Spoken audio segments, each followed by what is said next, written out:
This is another reason that fascism and communism are always incorrectly depicted to be two sides of the same coin. In fact, it's the central idea in a bunch of other arguments like communism is always implemented incorrectly, or communism only works on paper.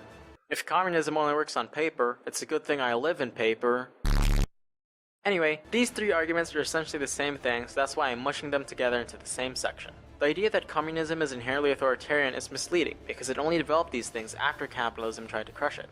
In 1918-20, 14 capitalist nations invaded Soviet Russia to overthrow the communists, with the years of this civil war intensifying the Bolshevik siege mentality. The same pattern of imperialist, capitalist powers invading to protect capital can be seen in other countries that try to move beyond capitalism. The Spartacist uprising in Germany was suppressed by the Sucdems with fascist paramilitary forces in 1919. Catalonia was crushed by fascists in the Spanish Civil War in 1939. Cuba in 1961 suffered from an invasion and afterwards decades of terrorism from the US. Chile in 1973, Nicaragua in 1986, the Vietnam and Korean Wars, and so much more. As we can see, capitalism will stop at nothing, even going as far as supporting fascism if it means stopping communism from threatening the flow of capital. The reality is that revolutionary countries are not going to be allowed to develop a socialism that is unhindered. Instead, what we see is a sort of siege socialism, with authoritarian measures being adopted just to fight back the onslaught of the West. In the whole context, we can see that the totalitarianism of communism is not a natural development, but an unnatural one caused by the constant barrage of capitalist terrorism. So when communist states fail to defend themselves from capitalist massacres and genocides, then capitalists laugh and pin the blame on communism's inherent weakness. But when communist states do defend themselves, when they implement strict security measures to protect their people from capitalist death squads, then the capitalists run decrying the commies for being power-hungry monsters who were just authoritarian seeking to seize state power all along.